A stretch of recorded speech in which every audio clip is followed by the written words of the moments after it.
Hi, I'm Simon Kettleborough. I'm 49 years old and I'm talking to you today from the beautiful city of Cape Town in South Africa.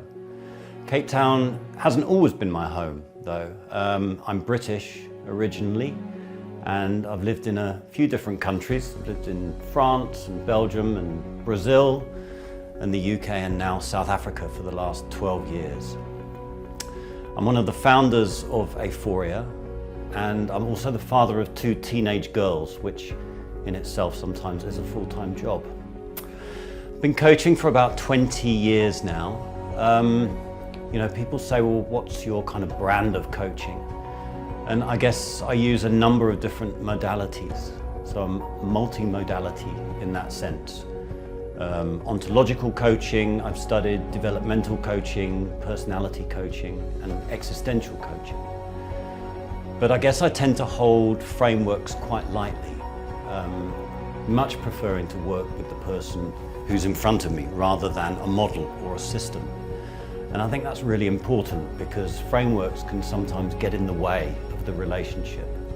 And for me, it's the coaching relationship that's most important and the coaching relationship that brings the results and the outcomes that people want. So there's no prescription for coaching, in my view. There's no 6 steps or 15 P's of happiness. I don't believe in that. I just believe in working with the person where they are at that moment in their lives. So I work in the here and now. I use the here and now of the coaching relationship as a proxy for what might be happening with that person in the outside world.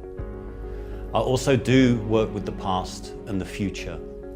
So the past in the sense of we all have a biography, we all come from somewhere, we have a life story.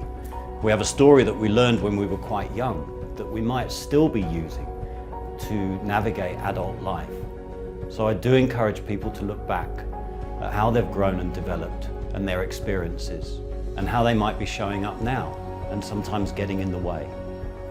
I also work with the future to support people to create the kinds of futures and lives that they want for themselves. Because we are only here for a short time, so let's make the most of it. I would support people to think about the beliefs that they hold dear. What are the beliefs about me and how I show up in the world?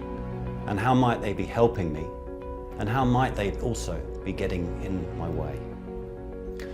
In terms of qualifications, originally I did a Bachelor of Arts in Modern Languages and Music, actually, which gives you a clue about what I do in my spare time. I'll talk about that just now. I have a Master's in Business and a Master's in Sustainable Development, and more recently spent 6 years of my life completing a Doctorate in Existential Psychotherapy. If I think about my own practice, something that's really important to me and that I do a lot of is my own growth. So reflexivity as a practitioner, as a coach, is very important to me.